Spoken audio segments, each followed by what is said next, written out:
Call this meeting of the Floresville Audit Committee to order. It's 6:02 on Tuesday, March 12th. Johnny left us. Mayor, would you start us with an invocation? She's not in here. She's not in here. Everybody left. Andy, would you start us with an invocation? Yes, sir, Councilman. We bow our heads. Lord, we ask for your guidance here in our audit committee meeting. Come up with a plan that will be suitable to our city council and to the citizens. We thank you for the glories that you give us in our life. I thank you for my daughter's continued health, her and the baby, and may she come to us soon. In the Lord's name we pray. Amen. Present is myself, Miller, Councilman John Guerrero, Citizen Douglas Jones, City Manager Andy Johnson. Eric Rodriguez texted me and said he was running a little bit late, and Ms. Conley also telephoned me and said she was running a little bit late, would be here. Also present is our member at large, Laura Fagan, and the mayor was in here. I suspect she will be back. We can stand for the pledge. I pledge allegiance to the flag of the United States of America and to the republic for which it stands, one nation, under God, indivisible, with liberty and justice for all. Honor the Texas flag, I pledge allegiance to thee, Texas, one state under God, one and indivisible. Any citizens' comment? None being noted, we'll continue with discussion and possible action for recommendations to City Council regarding initial 2011-2012 audit report. And I'm sure Mr. Johnson got briefed at our last meeting, and I'm sure from the looks of things there's a new presentation for us. Okay, thank you, Councilman. I apologize before we even start for missing the two meetings that we had. I know it's very important, but due to the circumstances, I believe you understand.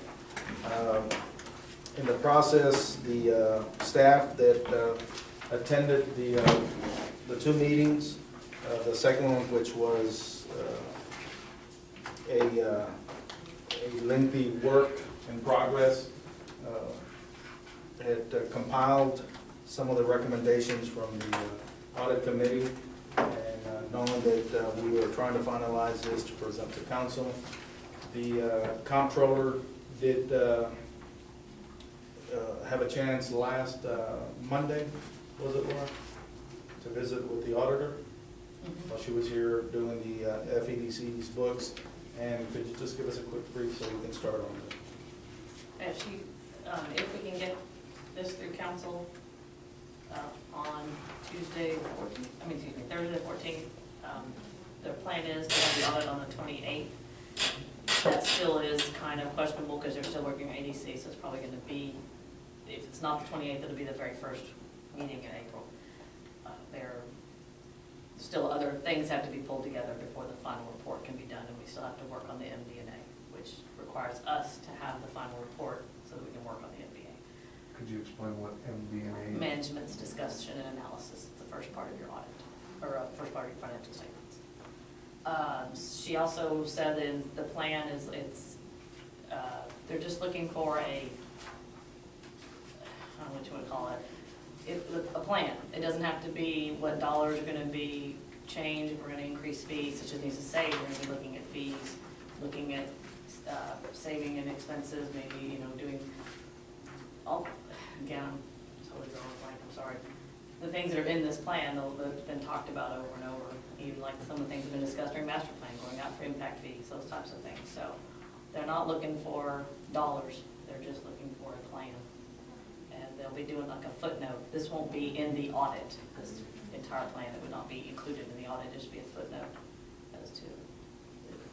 Will this document, my question to you is, will this document be held at City Hall and then updated as we go, or do we submit one to the auditor? They'll get a copy of it, but it won't be part of your financial Okay, report, so it this- just would be it'll mention of with it. the records, okay. So they're hoping, like I said, their plan is not to have, to make a large going concern. It be noted that we're already working on it in a positive way. Okay.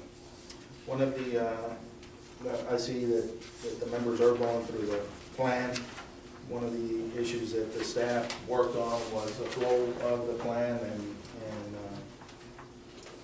putting it together in a comprehensive manner.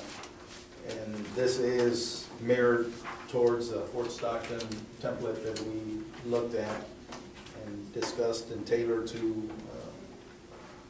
the city of Floresville. So it does address the bullet points in there, or the titles: introduction, definition of turnaround plan, current city status, city goals, development of turnaround plan, monitoring the turnaround progress, conclusion, and then the appendix, just as a Fort Stockton plan had. So. Most of us are familiar with the contents of this thing. I'm pleased with the format. It does flow a lot better. I think we need to address some of the verbiage in here. Were we able to get this document so that we can put it on a screen so we can go through it line by line? Absolutely, yeah, I Can we can do do that? that. Sure.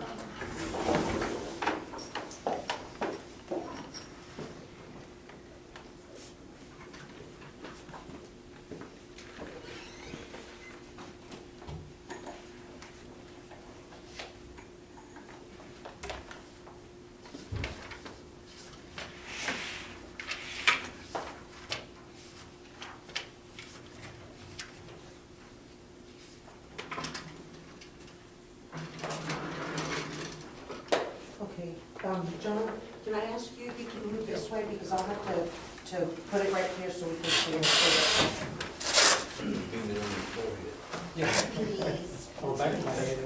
Please. We're going to talk to you about that. You want to just move it over, or you want to sit it in? What's most comfortable? Okay.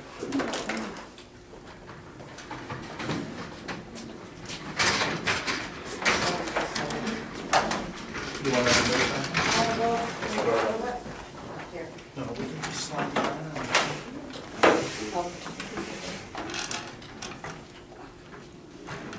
She's here, we're the machine, so.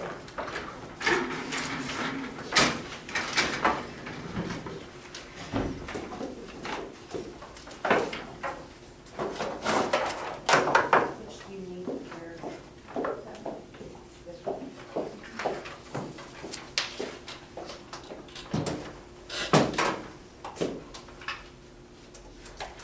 Just throw it underneath. Oh, is it over there? Yeah. I can sit over there. We'll need you on this side, that will be the information where we need to be looking at.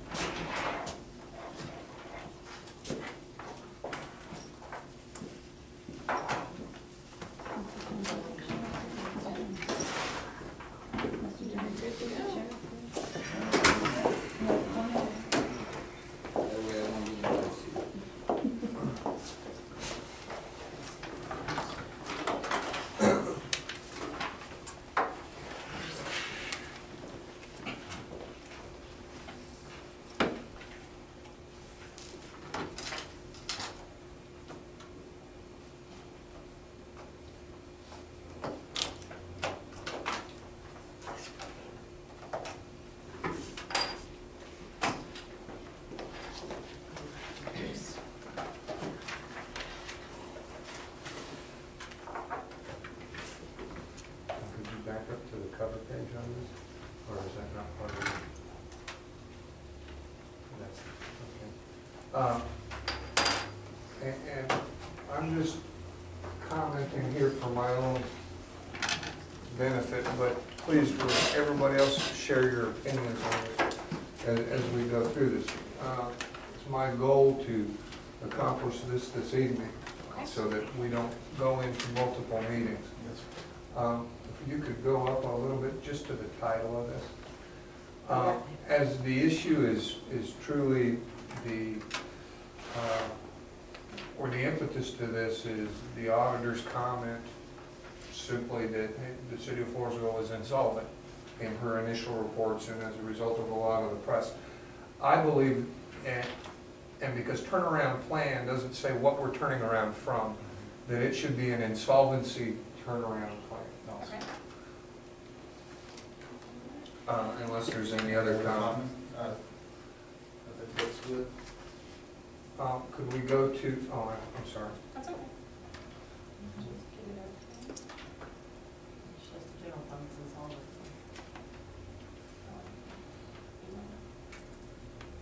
B, E, and C one. And then if we could go to page 3, the introduction. And mine needs to be 12, 13 also, I just realized we have 13, 14, probably No, because we can't go back and change history, what we're But looking. this year we're in is 12, 13. Oh, okay, I'm sorry. Right, I know, I think I'm sorry. everybody's, yeah, we years get all, yeah, because we're in the current year, yeah. You know, and really, I don't think, I think a lot of what we're addressing is above and beyond this fiscal year. So putting a fiscal year may or may not be a good idea. If we just leave it as an insolvency turnaround plan, you know, we talked about this being a living document, then if we can delete the date, I think we would be okay on that. Okay. Yeah, I think that'll be good too, sharing is when we do No, Not that date, not that No, date. no. the 12, 13 year, the year, right there. because it's continuation. Yeah, because anyways, we will have a date on when it's submitted or approved or whatever, we'll have a record of that, so that's good, as it is a working document. Then if we could jump to page 3.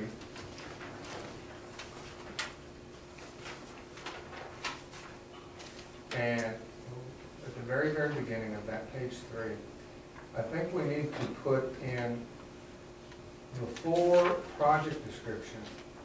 And you guys can wordsmith this.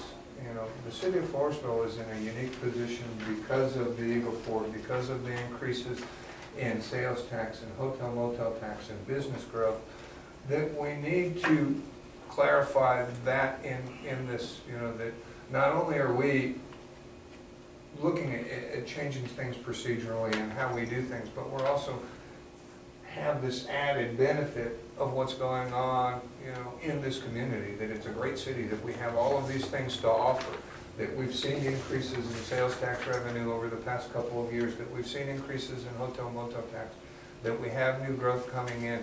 If we go back to that Standard & Poor's document that you presented us in that analysis, they put in a paragraph about that, about the Walmart coming in, about the hotels coming in, but some city description project in there that really highlights that, you know, we're in a unique position to benefit from this. Let me see if I can help out on that or add to that. Sherry is, where is that? M&S did a great job at the start of the master plan, they stating had. that pretty much that we were strategically located between San Antonio and the oil boom and stuff. So let me pull that up real quick and that way we can read it out loud Okay. and see if that's something that we would like to use. And then we can just add the footnote that this came from their.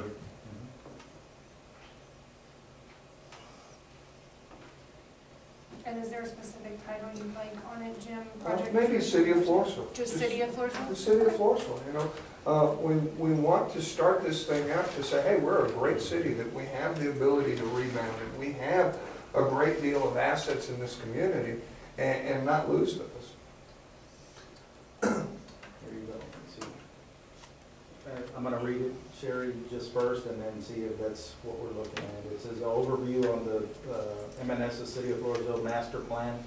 Overview introduction. The City of Floresville is a vibrant and growing community located in Wilson County, Texas, situated strategically just outside of San Antonio and just north of the oil and gas boom along the Eagle Ford Shale.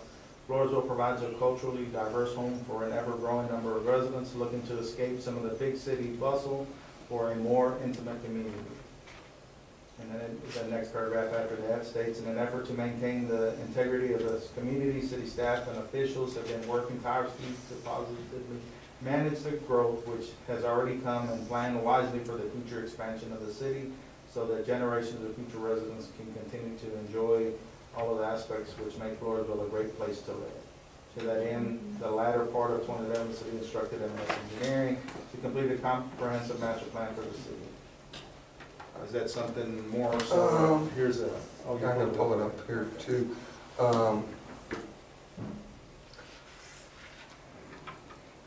The first paragraph I think is great. I think we need to add a second paragraph about the experience, you know. When we can say, we can go back, you know, and say, hey, sales tax revenues in fiscal year 11-12 were 120% of what they were 2 years ago, or hotel motel taxes have increased this percentage. I think those two key pieces are critical in coming out and saying that we've got a good base to come from. And it doesn't have to be any, you know, real long, but we want to focus on those two things, that we've seen an increase in revenue, a significant increase in revenue, okay? And a significant increase in construction, as well as the pending projects. We got the McCoy's project, we got the Tiger Mart going out there, and the stores that have committed to that, and the negotiations that are, you know, going on over Rancho Grande. And maybe just take the time to take 2 or 3 paragraphs to really highlight the benefit of the city. And I think we've got some good assets to do that. And we really want to say, hey, this is a great place to live. Sure. It's a great place to do business. Yeah, we can rebound from this. Okay. And like the M&S plan, I think we've got a couple other things that maybe we can pull some information. Like he in was a couple saying, paragraphs. the councilman was saying that the first paragraph in the introduction of the master plan is great. And then if we look at the Standard & Poor's portion of what they've got, we can possibly utilize that, but update it The sales tax. to portion. now. Okay. Yeah. With the sales tax and the hotel, motel tax, and what has contributed to the increase, and what's the potential of future increase, which is the stuff that's pending right now. The other recommendation I would make in there is that what we use from the M&S engineering plan, we put quotes and we cite them, and as much of what we can from the Standard & Poor's piece, we put in quotations and cite them in there. So it's not just us saying this about our city, it's other people saying this about our city. We can list a copy of the references as a second appendix if that would help, and then list it at the bottom as a footnote as well. Well, I think just in reading, you know, if we put in quotations, Oh. M&S Engineering said this, and Standard & Poor's said this about us, and then if we need to list it as a source in an appendix or something like I see that. what you're saying. Okay. But I think the reading piece of that, you know, as somebody's reading a plan, that it's not just us boasting about ourselves, it's other people boasting.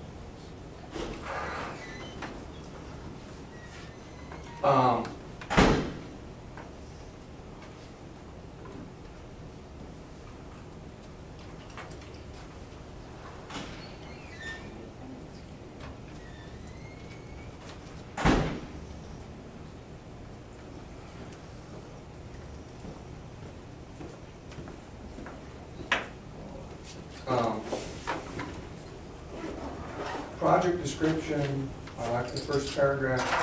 I think one of the keys that we want to really highlight throughout this plan is standards of accountability. You know, and I like the term standards of accountability. As we go through this and look at the other pieces that we're doing, we want to repeat that kind of verbiage so that we really are saying, hey, we are turning around. We're changing this up. The sentence is great. Long-held standards of accountability, you know, the old adage, 100 years of tradition unimpeded by progress. We're taking that head on and saying we're going to do this. Great paragraph. I don't know exactly what best-in-class management procedures are, but that's fine. I'm not going to get wrapped around words. When we go further down the page, and please interrupt if anybody else has anything, because as I've gone through this, I've made a bunch of notes.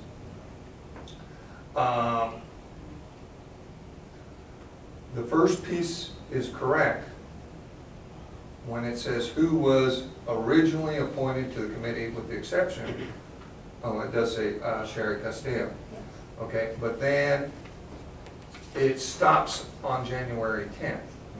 Okay, we need to add, okay, and include as an appendix the legal reviews, okay, on the establishment of this committee. Where there was a comment about that, an opinion written that said because 3 city council members were on here, there was some questionable pieces of that, okay? But we also need to cite in here footnote city charter, or at least the paragraph in the city charter that requires this, the legal opinion to it, then the issue on how this committee got formed and that it was challenged and that we had to have a special city council meeting and that we had to reappoint, had a member resign, and we had somebody else appointed. That needs to be reflected in here, okay? Now, we don't necessarily have to, I don't think we need to spell that all out in the project methodology. We could say the committee members were, period, and then as an appendix, have the chronology of events of how these people got on it. But I don't want to delete how this committee has changed and how this committee has had a number of legal reviews, okay? So they need to be included in this plan as footnotes to, you know, project methodology can be, you know, a committee was formed, you know, the Floresville City Council, we can delete the date, the Floresville City Council appointed the following council members and staff members to the audit committee per the Floresville City Charter, period. And then reflect, instead of Councilwoman Sherry Castillo, Councilman John Guerrero, and delete the second sentence that says, you know, on January 10th, the following, we can just kind of combine it, you know, the following council members, staff members, and citizens were appointed to the audit committee per the Floresville City Charter, and then list everybody that is the current committee that is presenting that, and then add, a, you know, see Appendix 1 for the chronology piece of this. And I think you can do the same thing, say C, your attachment, and then take the actual document that the law firm provided to the city. You just a short bullet, and then if anybody wanted to go to the back, yeah, they can see attachment 1, attachment 2, just put the date. If it came from Rosenberg's office, whatever his header says, dated so-and-so and so for your review. That'd be the easiest way to do it. We'll get that done. You get all of that on how we can do that? I think we could just clean this one up real quick, though. We can delete the whole first piece there.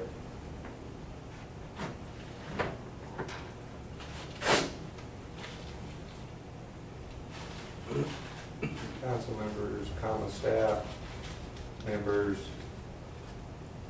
and citizen representatives.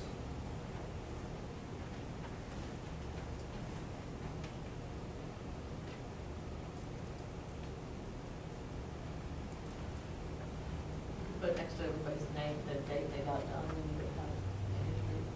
I see that sometimes.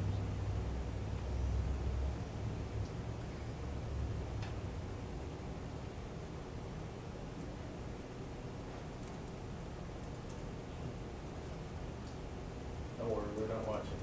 I can tell.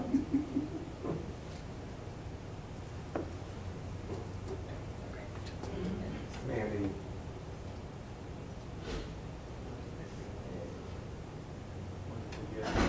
And then you just- put the dates.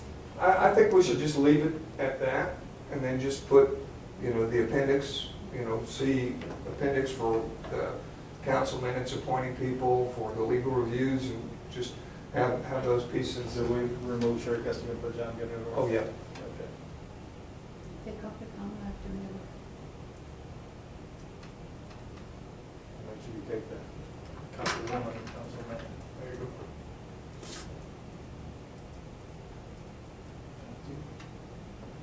And just make a note to add the attachments.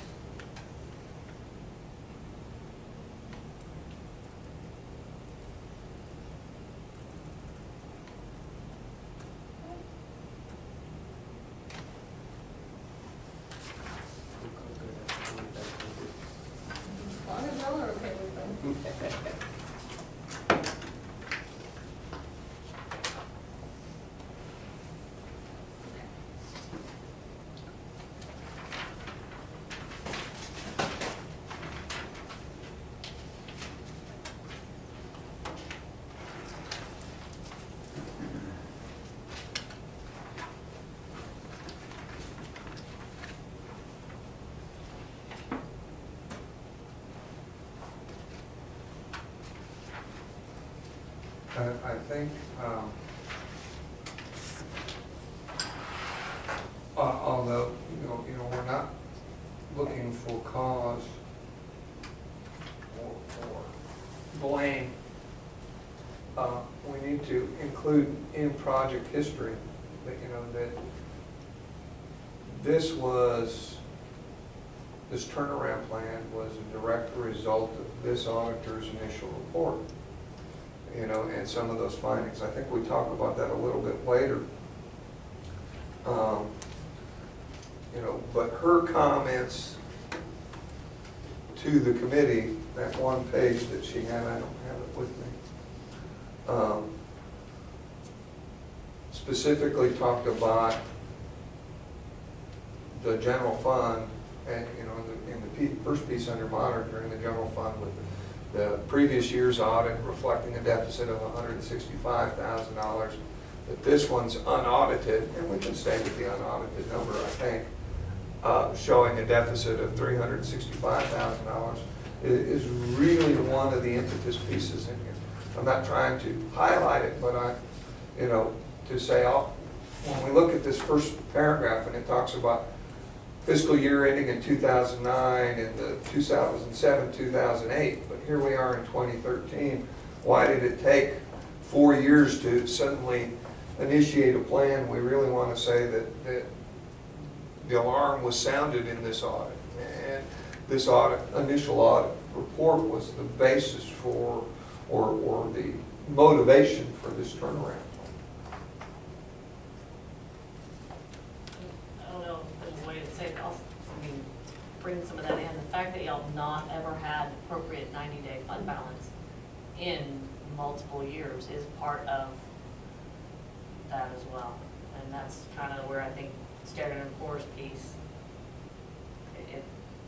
when emergencies happen, when you don't have your 90 days, things come, that puts you in the predicament that's happened in the last year or two.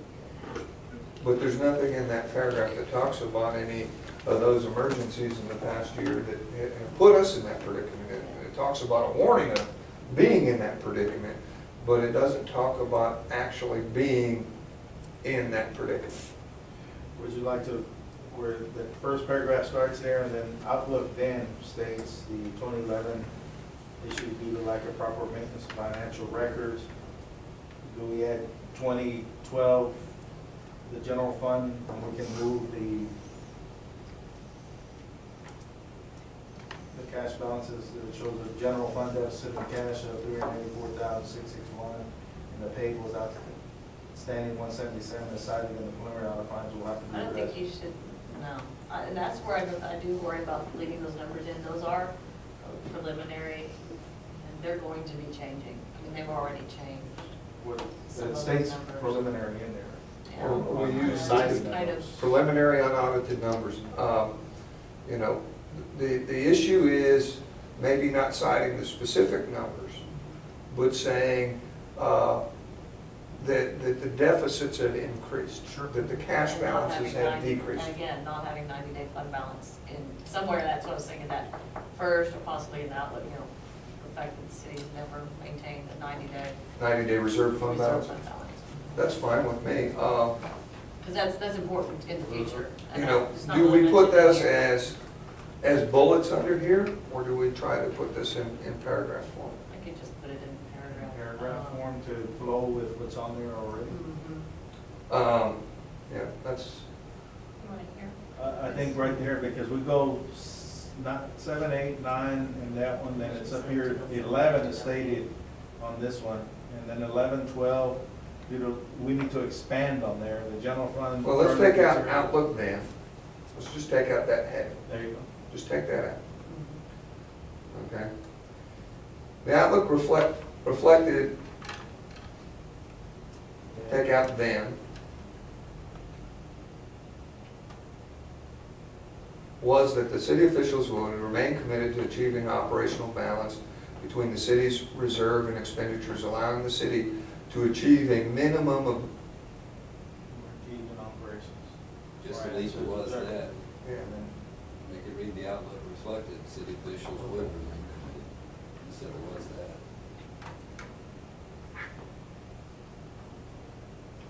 Okay?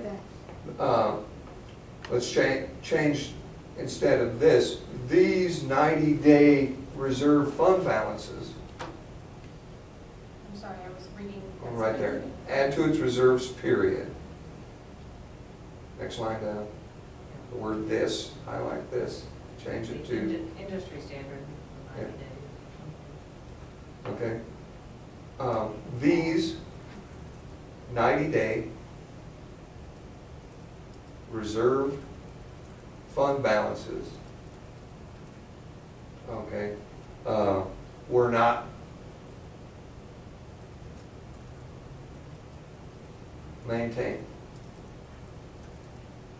Then we can delete did not occur. No, keep the, not, because we want to highlight it as 2011. I would say the industry standard, I'm sorry, but the industry standard of 90-day reserve fund balance has not been maintained in the city. I'm trying to think, I don't want to say, but I want it to be multiple years. Okay. You know, I'm trying to work it out. Okay. You see what I'm saying? It's been a problem for a long time. Okay, then let's change it to this, or the, excuse me, Industry standard, 'cause it's not a, there's no, the industry standard we could change, I mean, some cities actually have. of a 90-day reserve, no, just the industry standard of 90-day reserve fund balances were not maintained, period. And that way we're not, and then we can go delete that. Okay, that, the rest of that sentence there. And then, thank you. In 2011, 2012, the general fund further deteriorated. And then get rid of from through 2012.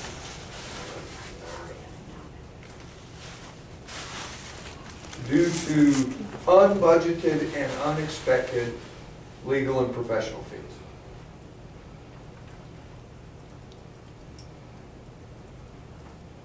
And then just ended at peace. Wouldn't unbudgeted and unexpected be the same thing?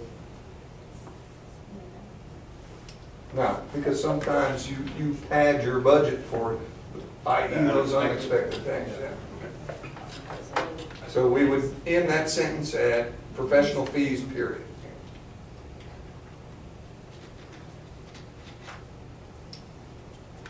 Sure, 2 lines after the 90 day, you should do the space, I think.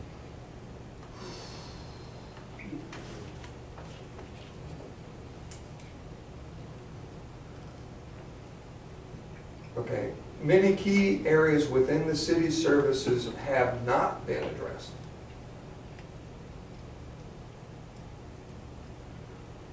Okay, Then, In front of address.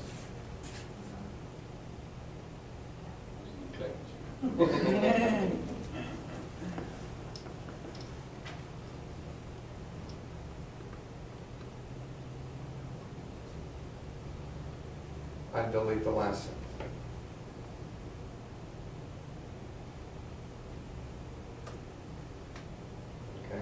Okay.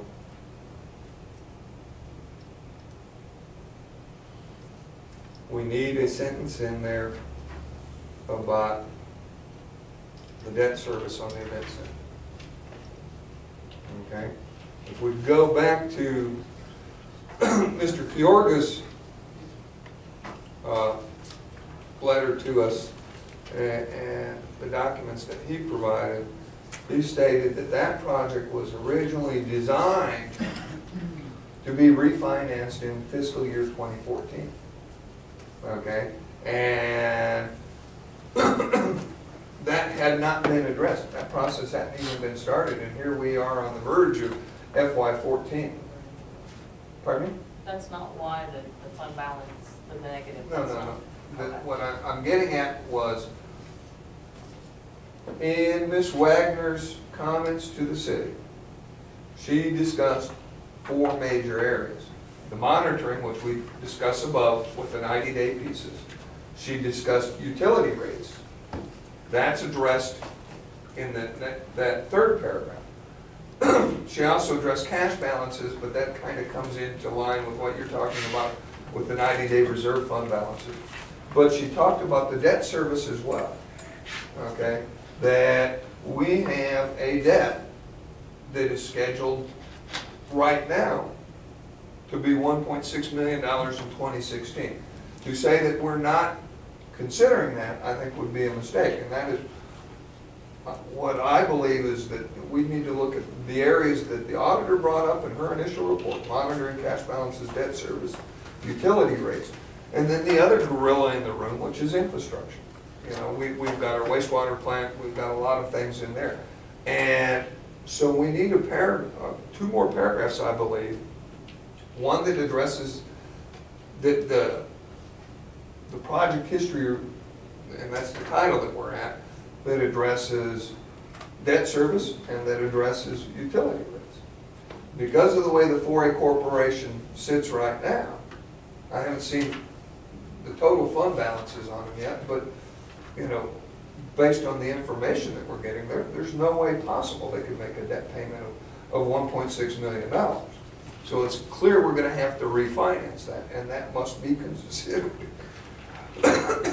as we budget in future years and as we look at turnaround. So I think it is a key element in here. If we're talking about project history, we're really trying to define the keys, you know, the motivations to this plan, and what are we going to address in this plan.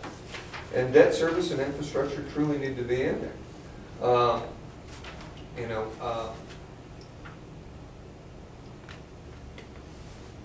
and you know, a simple sentence that says, you know, that we have debt service, or the city currently maintains a debt service of $1.6+ million due in 2016 if no action is taken. Under the, Sherry, under further down where it says current city status is where are we? There's where it states in there, in FY 2016, the city will have a debt service payment of principal and interest of $1,325,000 for the 4A Civic Center. You want to bring that up, and you can copy and paste that. Yeah, I think those two bullets. And then Move it up to the top. Yeah. Well, Yeah. and it can be even left there too, but you know, we're summarizing pretty much what's going on in where we are in this one, so. Just copy and paste further down. Right there. All of that debt service deal.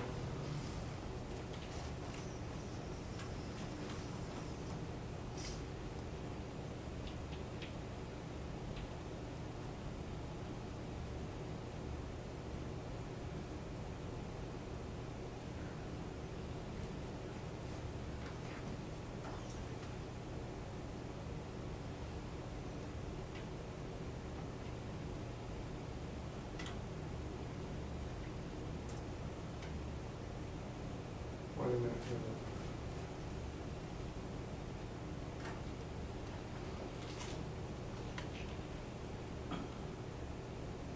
And change the refinancing to occur in 2014. The process? 2014? It was 2014 in the Victor Kyorga. Did we start the process? Yeah, they Yeah, start we the start. process. But let's look at that.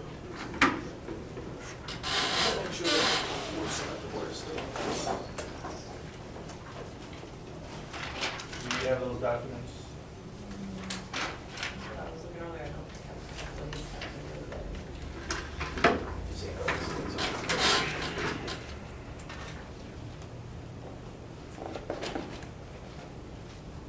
Or is it what we had for the meeting on Monday? Is that what we? No, it's been a while I back. don't know, there's some stuff you were working on the meeting, I'm not sure. Well, you know, or for refinancing to occur prior to 2016. How's that? Instead of, This what's neat? Yes.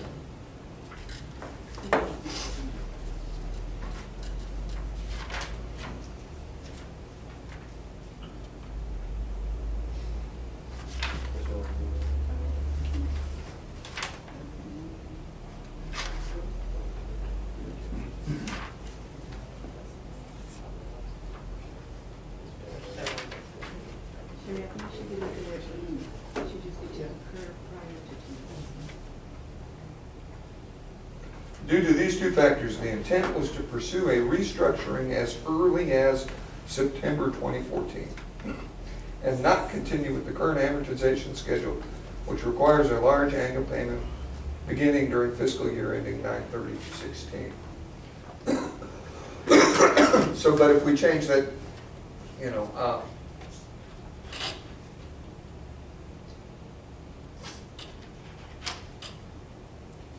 and then I think that just covers this. It doesn't say this is a negative, it doesn't say that it's a positive, but we've identified it. If we look further down on current city status, maybe we need to take the line from the M&S engineering report. Let me see if I can pull it up real quick. That was under the summary, where they made the statement. So for current city status, can you scroll back to it? I'm waiting for us to pull up here. There you go.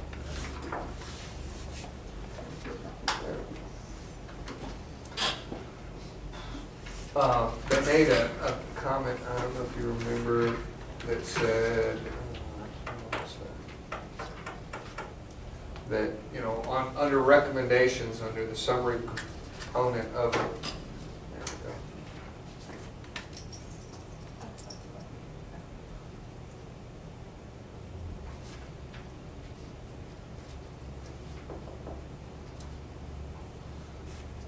They said, some master plans reveal a competing list of projects, each with approximately equal priority, which are difficult to set an order of recommendation to. This is not the case with the city of Floresville, as one project has emerged above the rest in the course of this evaluation conducted by M&S Engineering. The top priority for Floresville must be beginning the process of upgrading the wastewater treatment plant before potential violations begin to occur. In addition to this top priority, additional action steps for other areas reviewed by M&S Engineering are summarized below. You know, we could say, What page was that on? page 45, under plan implementation. Maybe we can just take that one sentence. You know, the top infrastructure priority for Floresville is beginning the process of upgrading the wastewater treatment plant before potential violations occur. And you want that under current city status or No. where we were working on project? Okay. Right under what we just talked about for the next paragraph. So I think the top infrastructure priority for the city of Floresville is beginning the process of upgrading its wastewater treatment plant.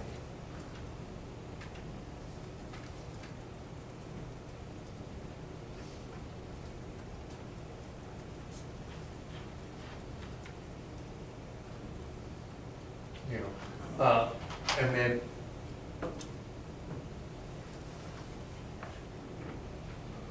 I don't know that we need to be, let's see.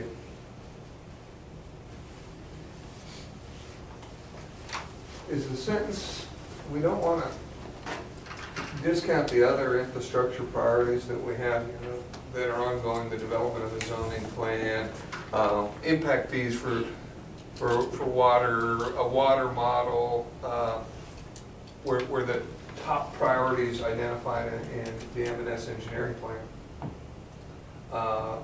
all of which are costing to the city, some of which are already in progress. And we want to be able to say, yeah, we're already doing some of these things. They have been implemented as we relate to infrastructure. Can we say other priorities include the development of a zoning plan, semicolon,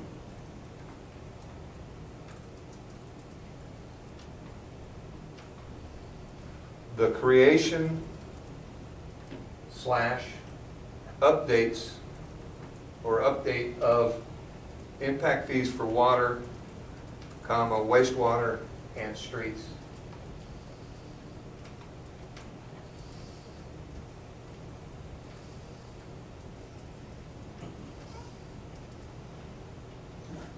Oh, streets, semicolon, and the development of a water / sewer model, period.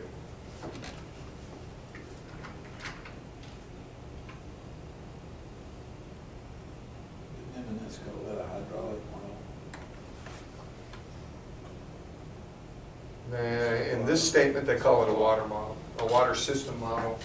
And they go on to say that a sewer system model is also there, but that the water / sewer system models.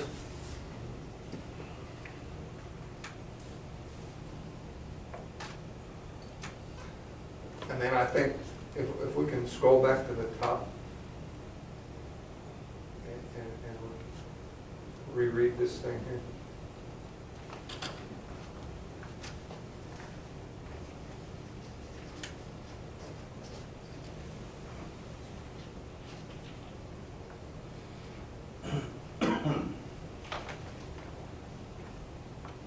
The comma after step by staff can be deleted. An analysis was conducted by staff. On both of those commas can come out. First sentence. And right after.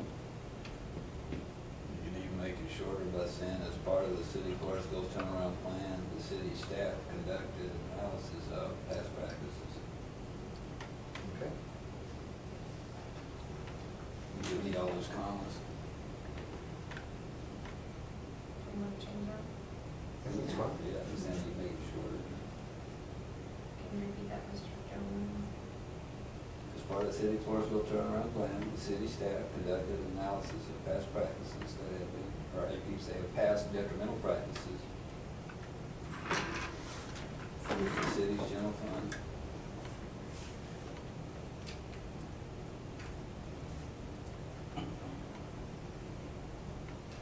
We can say the city staff analyzed past practices. That old French philosophy, too sweet. Past practices.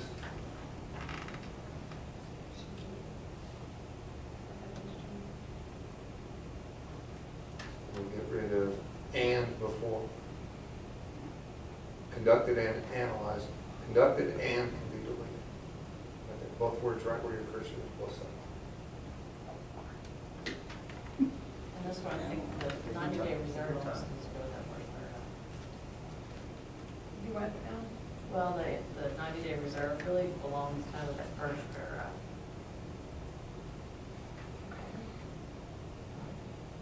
Right here, this. Yeah, because it's really, let's see, Cut this guy. on the very first, not just the one sentence. You take 2 sentences. That's one thing. There's this one. No, Well, see, it's the industry- industry standard and the 90-day reserve fund balance. I think needs to go up that top one. And I don't even say we're not maintaining, have never been, I don't even say never have, I think of the word, because I've gone back. There's no rec- 10 years they've never had.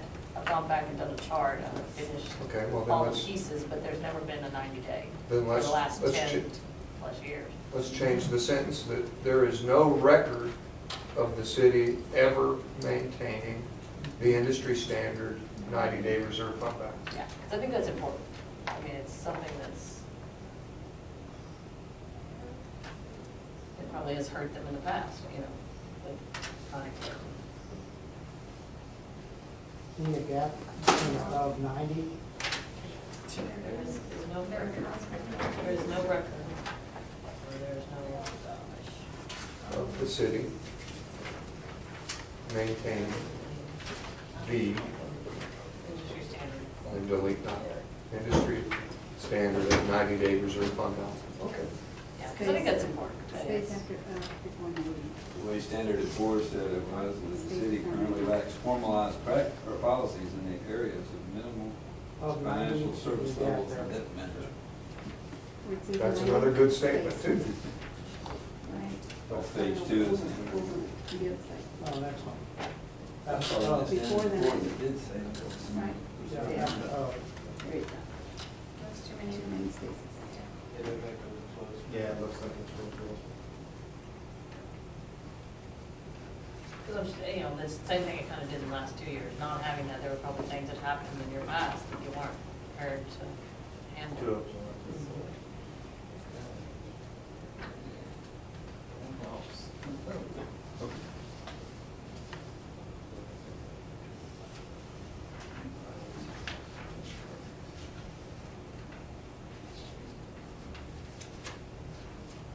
The outlook reflected that city officials would remain committed to achieving operational balance between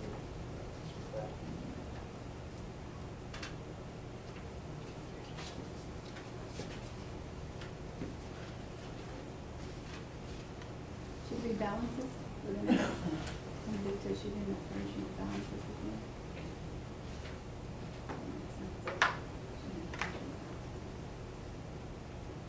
I think we got a good opening piece there on history. She didn't catch that, or she? I think they did an S, You but go out there I could be wrong. Operational balance, no, between city revenues and expenditures. Are you talking about the last sentence? Or? No, the first sentence, the outlook. The question whether it should be singular or plural. Yeah. Right, It's, should it be? Achieving operational balances between the city's revenues and expenditures. Because balances, I don't know. Okay. Yeah, 07 should be 2007 and 2008. And do 07, 08, I think that means. Sorry. That's what counting times. Under project meeting history, Andy, would you include in here the dates that you met with supervisors? We talked about this in here in one of the audits, that you met with supervisors on a couple of occasions to review operational effectiveness and review some of the other things. What we don't want this plan to come across as, oh, this is the audit committee, or this is, that this was, and we probably need to even include in that opening paragraph that this is a collaboration between, you know, elected officials, appointed citizens, city staff, as well as, you know, key players within the city that have helped develop this plan, that this isn't a one-person plan. Sure. And we want to highlight that their recommendations are included in here, and I think this is a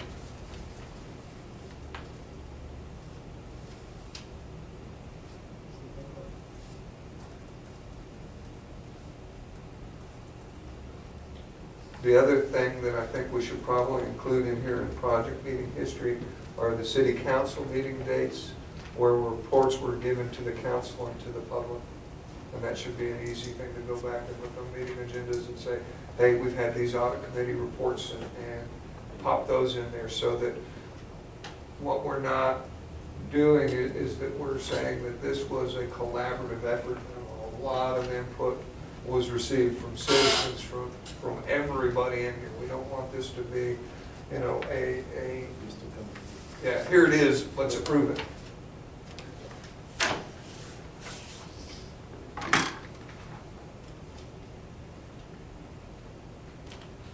And I'm sorry, I was typing, you wanted to add it at, comment at the top as well, that it was a collaboration. Yeah, let's add a sentence, you know, that we talk about audit committee, you know, let's change it, instead of project meeting history, project development history. Okay.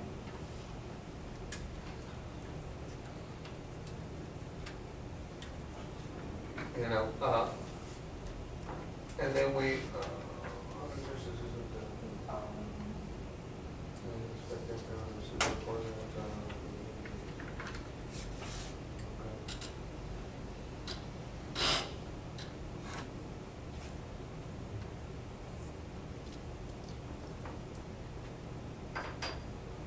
okay, and the next to the last line, you have received the report of the internal auditor, comma, recommendations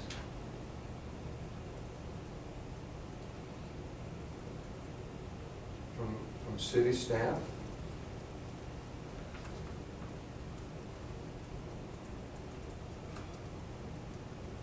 comma, citizens' input,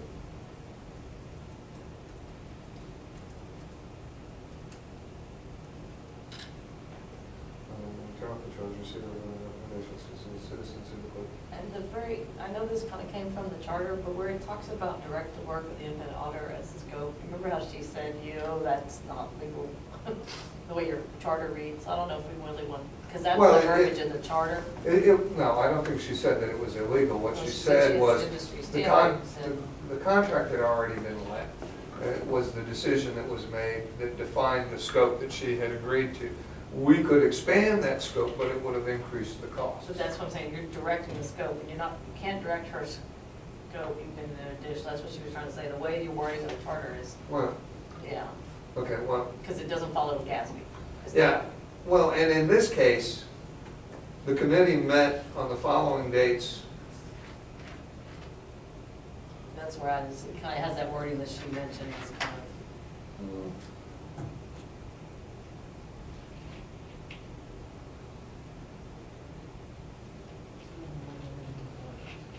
She might have read it. That's the words right out of the charter. Right, Yeah, and that's what she was- I don't think That's that's, what Lou said he was working on to change, is that Yeah, 'cause- paragraph 9.2.7.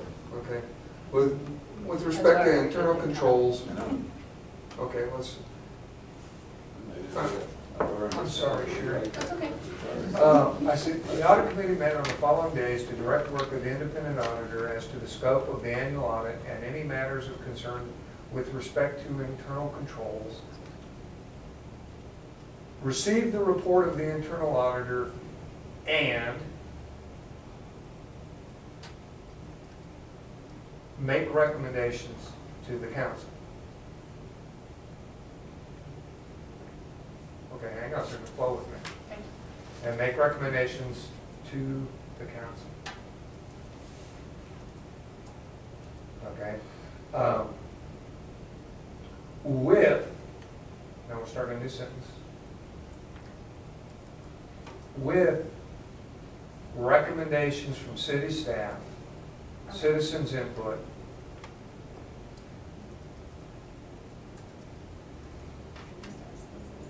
okay? City staff and citizens' input.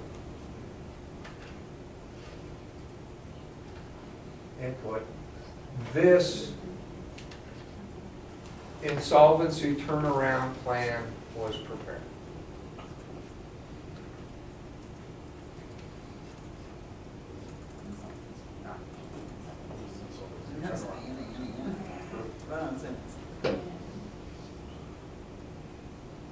Was prepared or drafted. And we can delete everything.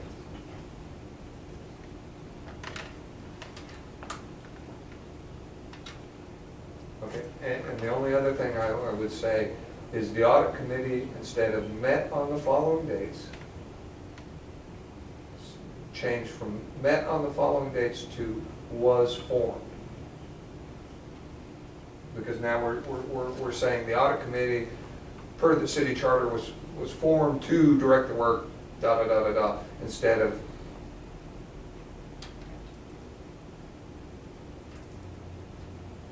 okay. And then, I'm sorry,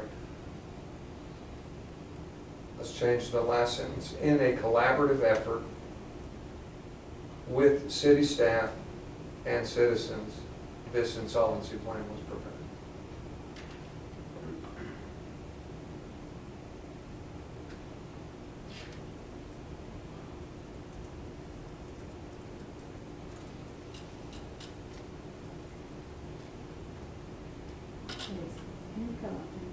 Yeah, in a collaborative effort. So with would become in a.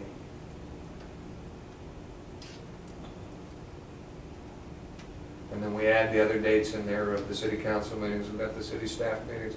And then we highlight that this was in fact, you know, really a collaborative effort of council and citizens and city staff and supervisors. And if there were other meeting dates that you have, Andy, I would include those in there, you know, to say, hey, these things were done. You know, if you had one meeting with city staff and you had another meeting to look at that.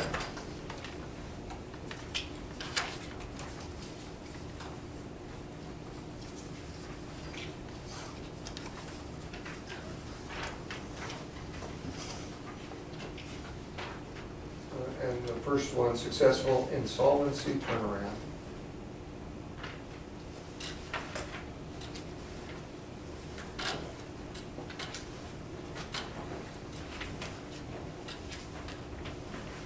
Change that heading to? Yes, please. You have to change it on the front page also.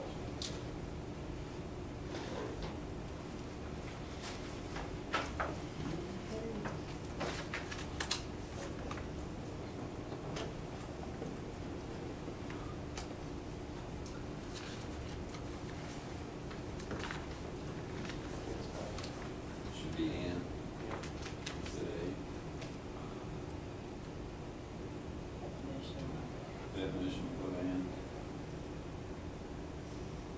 I mean, it'll take a little bit of tweaking. Some of this stuff can be done after the fact, but I think if we get the basic content format, we'll be doing good.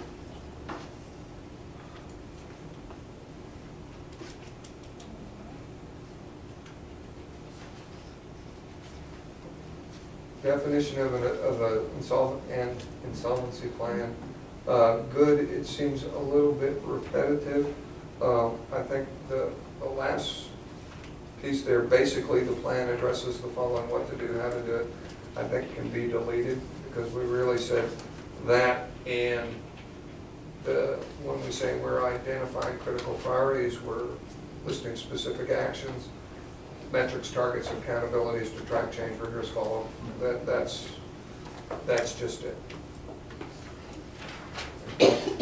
The next section should truly be based on those bullets. Should be critical priorities, then specific actions, then metrics, targets, and accountabilities, and then lastly follow, which is kind of what we were talking about the other day, is, okay, what are, instead of where are we really identified problem already to begin with, okay? So what we're going to say in this plan is, what are our goals? What are the specific, what are the critical priorities? So I see it as following that format, that this should be titled critical priorities, because that's what we're defining it as. And then we've really done that here under what you said, current city status. You know, the issues relate to monitoring, the cash balances, they relate to debt service, and they relate to utility rates. And then the fifth one would be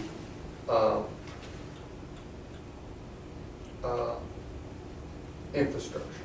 So we would make infrastructure its own piece. Now,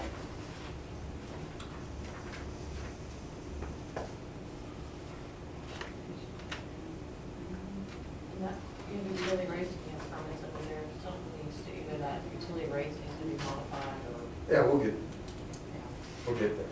So under monitoring, okay, everything right here is history, okay? So what goal are we setting? And this is where you come back to the next piece, next section, where you talk about where do we want to be. This is what we're saying. What are the critical priorities to affect change, okay? And under monitoring,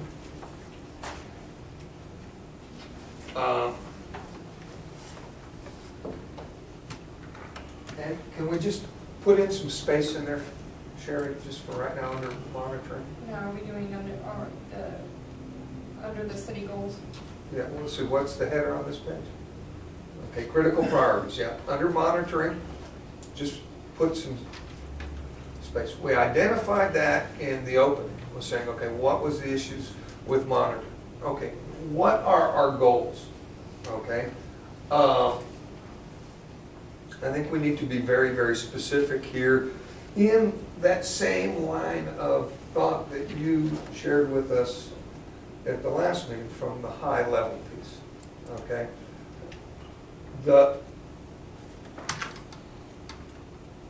And I see it as two key areas under monitoring. One, the budget process, and two, okay, the reporting / adjustment process, okay? So, is the goal to institute a 36-month zero-based budget? The ultimate goal, yes. Then Whether, and that's where we need input from you, Laura Fagans, on, Councilman, could you go over your proposed 36-month plan and how we worked it so that we can get back into exactly what's that going to entail and how long will it take Laura and myself and of course the committee or council to get that prepared? Oh, one, if it's the ultimate goal at this point, okay. Is it achievable this year? Probably not, okay. But is it achievable over the next 2 years? Absolutely, okay. Your opening statement in here, Andy, really said, and I highlighted that, was that, you know, the 100 years of tradition unimpeded by progress has got to change. Sure. And if we set this as the goal, okay, this is not saying this is going to be 100% implemented this year, but we must ultimately be to a zero-based budget, and we must ultimately have a 36-month budget process going on, a continuous budget process, okay? So that we are planning for expenditures 3 years down the road. Will that be a fluid budget? Absolutely, okay? Will we be able to achieve even a zero-based budget this year? Maybe not entirely, okay? Depending upon what the council decides, how we choose to task this out. Do we do this do we get some committee work involved in this?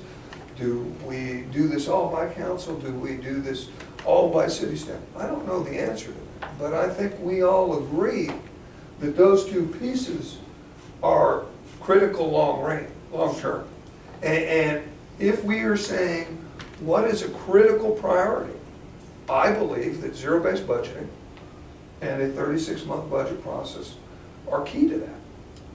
Now, as we get into the next section that talks about specific actions, okay, here we can spell out what is possible this year, what is possible next year. We can spell out the goal of having that in place in the next 24 months. But I don't think we're saying institute it all today. Well, good, but that's our ultimate goal. Right, and this is the high-level piece that Sherry talked about. In a plan where we say, yeah, we need to be at a zero-based budget. We need to be looking at 36 months at a time. We need to be doing, and this is the third piece, is, you know, monthly financial reporting to council. We need to do quarterly budget adjustments approved by council, okay? so that that is happening. Some of this we're already implementing. Sure. But these are critical goals that I think need to be part of this plan. It's my opinion that under monitoring, those are the three. Zero-based budget, 36-month budget process, you know, and then in reporting to council, monthly reporting and quarterly budget adjustments. And careful with the quarterly budget adjustments, because there are some state statutes, and really adjustments are emergency, some other, there are wording of that, I mean, Okay, so I tell don't me know what the that- wording needs to be. Yeah, I mean, I, in my history, where I've tried to, where we don't do adjustments unless they're emergency necessity, or, you know, such as, you know, your water tower, something happens detrimental to your water tower, or. Well, what I'm talking about in Things the that way of, come up, okay, so- then maybe the and that- terminology I'm using is wrong. Well, I mean, just Okay. budget adjustments are, we could go pull up the state statute, Well, and put a little better wording than just saying quarterly, because I think that hinders and/or. Okay, well then, you know, monthly and quarterly reporting with council-approved budget adjustments as needed. That would be better. There you Okay? go. That we, what we want to put in there is the council is approving the budget things. You know, and maybe even, you know, monthly approval of financials by council. You know, or quarterly approval of financials by council. What we need to be able to do is bridge the gap of where we failed. And where we failed as a government, okay, was not doing that. Not looking at the financials on a day-to-day basis. Now, in the weeds is the day-to-day overview, okay? But from a big picture perspective, I think that if we say, okay, we want to do the top level plan, you know, say, yeah, we want at the very least monthly reporting to the council. We want at the very least, you know, quarterly, you know, approval by council of the financials. That we want any budget adjustments approved by council. Okay, that's the key piece in there, because that's the link that got broke the last time. But there, and then that goes back, your charter has some of that, I believe your charter says monthly financials, and then I think it talks about the budget amendments. Mm-hmm. There is some of that, so that wording might need to be clarified with how it should, I mean, I see what you're saying, but I'm just saying we don't. Okay, all we're doing here is at this point is making a recommendation and a plan. And if, hopefully, we'll have something drafted today, okay, that tomorrow we can send to legal counsel and say, double check for issues, and if they have any issues, they can bring it up at the council meeting and we can tweak that. But I think if we take that focus and let them wordsmith the legal crap in there. But the key piece to that is fixing that broken link. Sure. Sorry, I had to get up. Now, Jim, under the city goals, and it's actually under cash balances, there is a note there, the very last bullet point says during the 2013-14 budget workshops enact multi-year zero-based budgeting practices. Would you like that moved to monitoring, or would you like it to be in both pieces? Well, let's stay under monitoring right now and say we identified 3 goals. Our title here was critical priorities. And under monitoring, critical priority 1 was implement zero-based budgeting practices.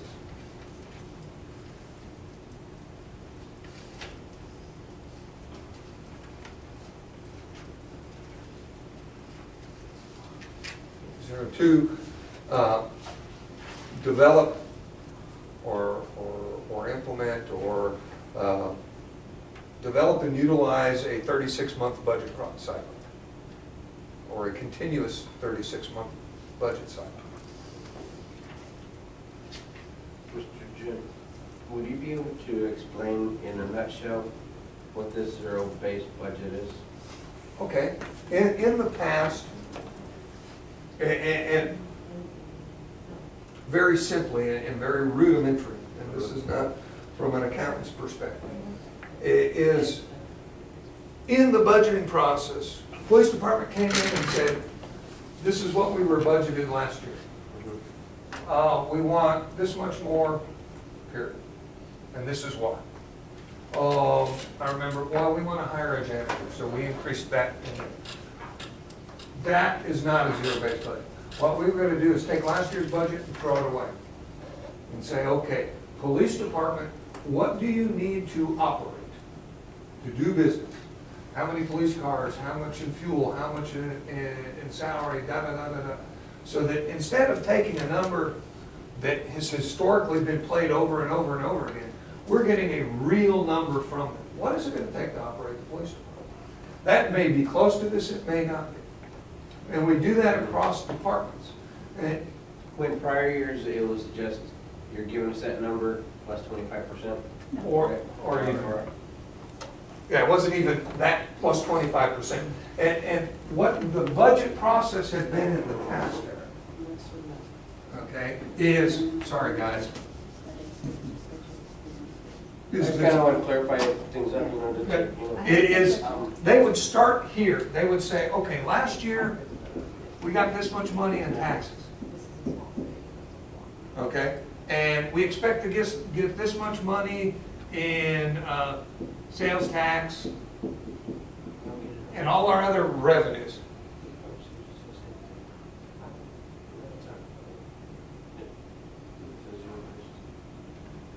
Okay? And they said, okay, we're going to have this much money. And they built a budget around it. Okay, said, oh, we're going to get this much money. We're going to build our budget around it. When the exact opposite should be occurring. And this is identified in this audit report. When they say, oh, you haven't changed tax rates, you haven't changed utility rates.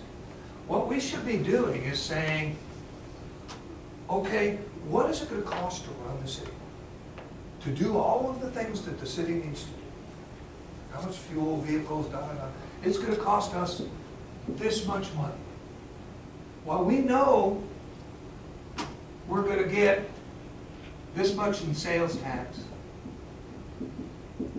We know we're going to get this much in other revenue.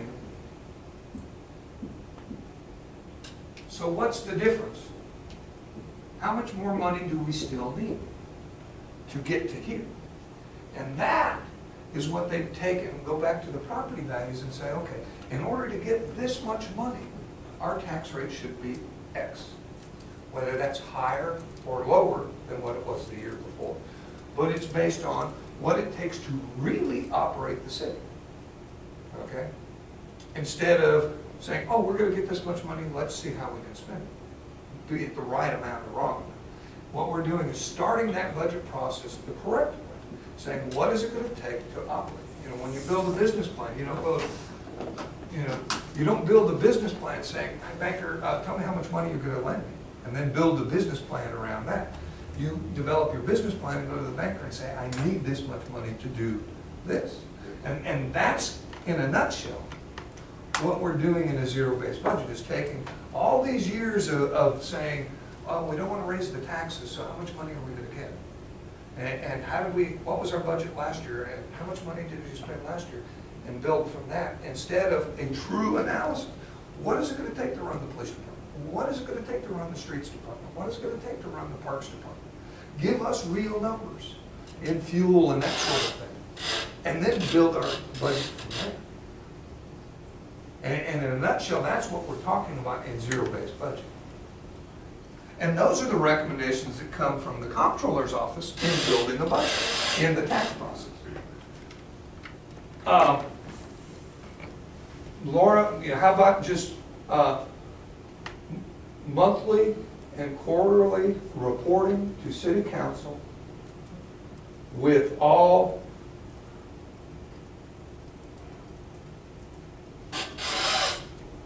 comma, if needed, comma, budget adjustments,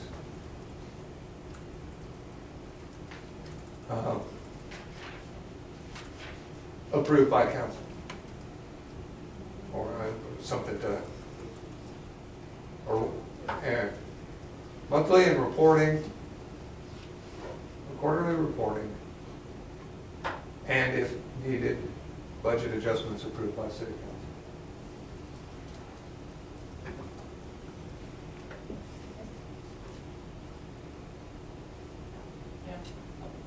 I mean, are we okay in there? Yeah.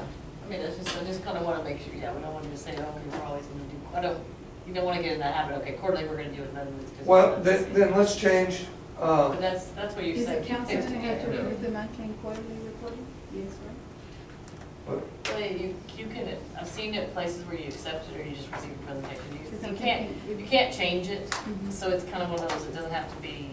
okay, then how But about, that works, what he said there, because he just said, if needed, budget improvement adjustments. how about this, Lauren? If the charter really already says that the council has, and the law says that the council has to approve budget adjustments, let's put monthly reporting and quarterly budget reviews by city council.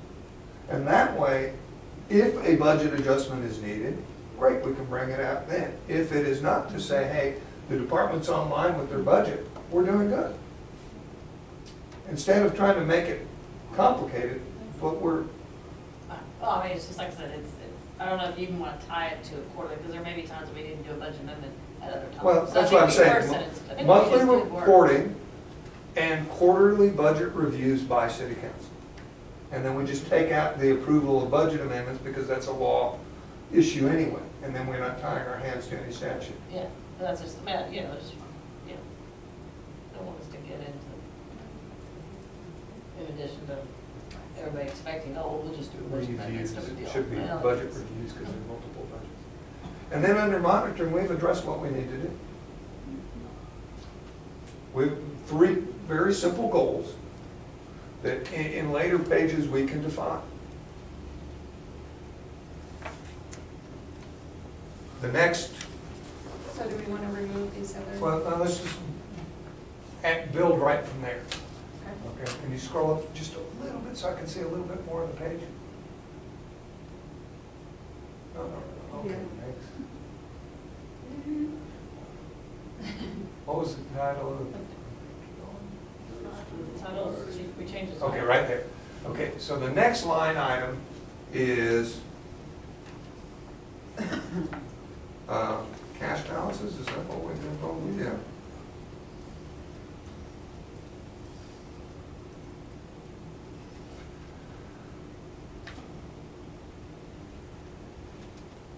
What goals do we have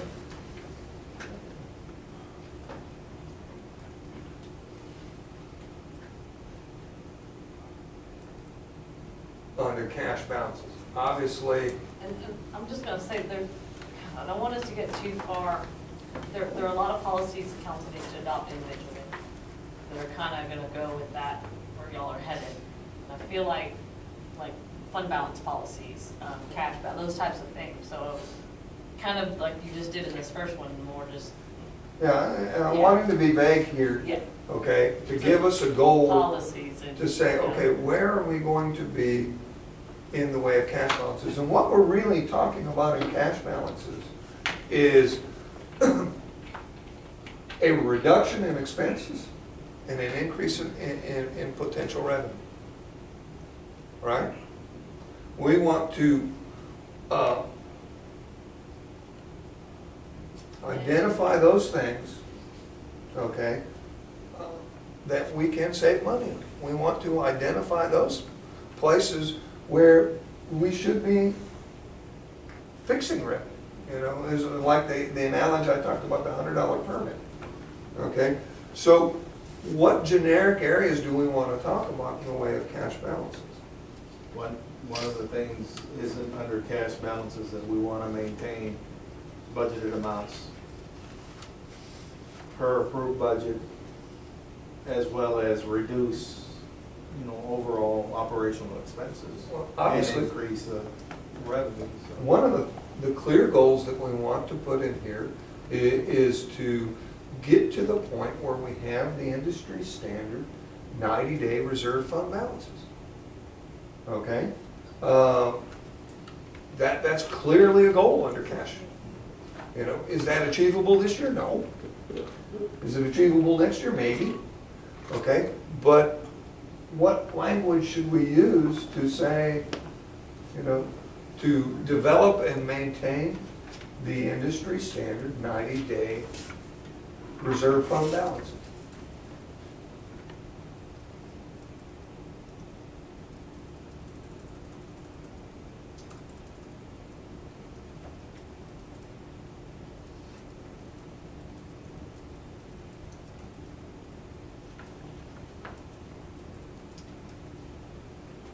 And I would say develop and maintain policies, because that's what needs to happen. You'll need some Okay. additional policies. For For, the industry standard 90-day reserve fund balance.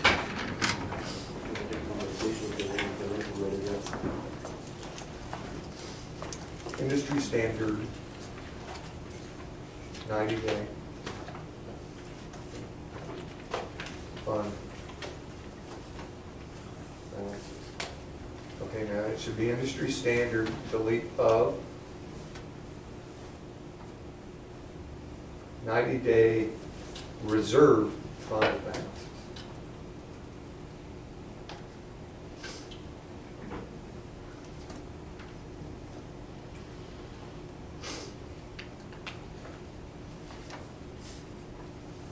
And that's clearly the goal under cash balance. I mean, when we talk about all the rest of this stuff about reducing expenses and increasing revenue can be addressed in the specific actions. You know, because we talk about specific actions on permits, we talk about specific actions on personnel, we talk about specific actions on benefits. When the ultimate goal is, okay, the 90-day reserve fund balances. So then we can go to the next clearly item, which is debt service.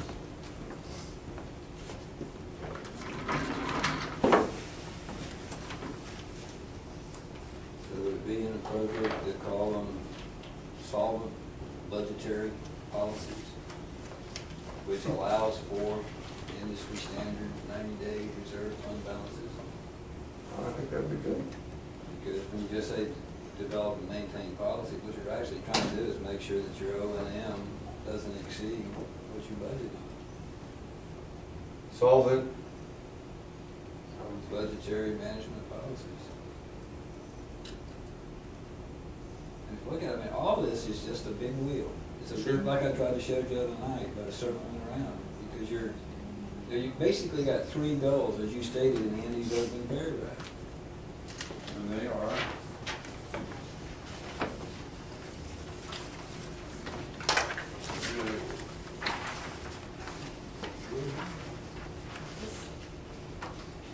it's a big policy, Yeah. yeah. the three goals are return to city financial stability, efficient, effective operation, and best in class. There are your three goals. Well, how are you gonna get there? You're gonna do it through monitoring. You're gonna monitor what? Cash balances. You're gonna monitor what? Debt service. That's Well, how I'm you're gonna thinking get cash to your balances goals. Policies, I think you need to have instead of it being the title cash balances, it needs to be more policy driven. We need to create policies, like this one has, this is Pearland, and it's comprehensive financial management policy statement, and it talks about auditing standards, and it talks about budgeting, it talks about, revenue, it talks about expenditure, it talks about fund balance, it's all the different. Okay, can we change Is that the title then to budgetary policy? I didn't even have to be budgetary, it'd be, this one's actually comprehensive financial management policy. So it's been a little bit wordy, but, you know. I want to stay in line with the auditors. with the auditor's piece, so let's talk about, And that's what this does gear to. right, I Yeah. understand. Let's change the title then, instead of cash balances, to financial management. And then we're generic enough, we're still Yeah. addressing cash flows, but we're still talking about, this has really got to be a policy and procedure issue. For example, you've already got one that you started about the use of the legal fees. I mean, that's a policy. Mhm. That, you're gonna solve the creation of that excess expenditures by being monitored by the city staff. I mean, Potentially, yeah, okay. That's good. And can we just add one more thing on that item there, develop and maintain solvent budgetary management policies and procedures.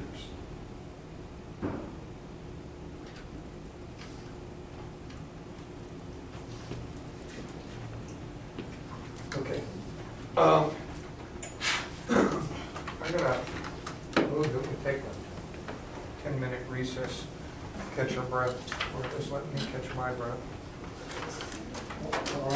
This ain't a smoke break, is it? Smoke them if you got them.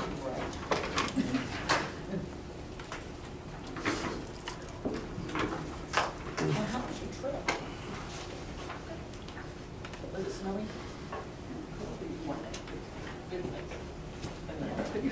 Your food, I'm going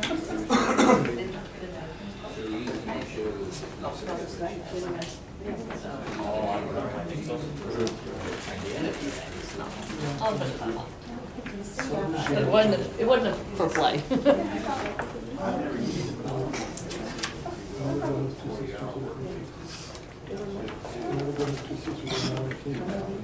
All up here before. Thank you, Monica. You have to take away sick leave, like the cops. You gotta take their CBA and see what their annual leave is, what their service is. And then you have to go back to cover what your hours of operation, and you develop in the number of people that you need. And if you take sheet 1, Excel spreadsheet, or this FY, and then next FY, you add COLA. Or if in their CBA, they have incremental hourly wage, their hour wage guys work their salary, and add it back through. When you look up there on all the budgets, manpower and salaries would be an easy thing to show. The problem that you get into, when I understand the talking tomorrow, is how the tax is actually divvied out by the comptroller, which creates some problems. Then you have to go through how many vehicles. Did you say hello? Like for the Appreciation of it. well, you don't need to worry about that. And the immigrants. That's for the people that are gonna, make the money by depreciating, but what you have to go though, is you gotta figure out how many hours of that vehicle That's all we need to run, do. and then you have to go back, then the cops gotta go back. That's all and we need figure to out do. what the mile per How much hour we're is, moving and on then this. project the cost for lubricants, Mm-hmm. tires, all the other crap that it takes money, and it's just like in the recreation department. Alex then would have to come through with one, what is manpower labor? How many times you How use many, lawnmower? how many lawnmower blades he goes through a year? Chainsaw blades, X, whatever. And then he has to have an obsolescence, and that's where the 3-year divvy up here is so critical. Because now you have a continuation of a theme, and it makes each supervisor go back through and see, it's just like over there where you're working. You got a high level truck, what was it, 1904 Stanley Steel, when are we gonna get rid of it? Well, When you have one that catches fire and you lose it? and that's what I'm saying, you have your vehicles that go through a faster depreciation than the other ones, so you have to implement it as smaller to the budget to say you're gonna replace it in this amount of time because of, you replace it in 3 years rather than 5 years. But see, for the city, the depreciation would only look at your obsolete, making it obsolete and replacing it. Because you're not saying, you're not gonna take the depreciation and get credit from the federal government on taxes or the state government, if they had that stuff. But there's things where you can gain revenue. Basically, a replacement program. Sure. That's again where the 3-year that Jim got up. How's your mom doing, Jenny? I mean, you can do everything that you can think of. See, I have to ask you, Manpower. and I never ask you. Every department ought to have a projection. Go for a ride tonight. One year at a time. They give her a milkshake. Does she like milkshakes? What do you rate? What's the hour? What's the CPA? And I understand all the costs. She likes it first? It got to where, since he's giving you examples, Celine. WWE on Monday when I night. got You're my first kidding. water. Oh my goodness. And don't tell her it's paid. Master Sergeant, Yeah, who but was you the can't maintenance do that. superintendent, No, and I went around and over with Really everybody, chocolate just covered. I don't for, like chocolate, I don't like chocolate. Did you pick and then it? we I stopped don't them like from going to chocolate. the I like supply white store. chocolate, but I And don't these like supplies, the thousands, I know, and only a crazy. 287 man organization. I'm talking about thousands of ballpoint pens, paper clips, you name I'm it. gonna throw them. And we were able not to spend that money I had 2 cups of coffee today. for, And food? and we Yes. started collecting. I just, maybe just You it's don't such need all a those pens. busy time We for took them all me back that, out. put you them know, in when you're the going and going and going, And we didn't go to you the. forget about being what hungry. they call it, LP Yeah, not store. good. Anything. I mean, everything, I mean, the city's got a contract with the copier. I mean, just like these, you know, the letterhead. And how many reams of paper are they gonna go? I'm gonna show them what I usually What's the do. electrical First two bill? paragraphs kind of congeals this whole The same thing she has to worry about. thing. Yeah, Funny. as a treasurer and the other. But it typically does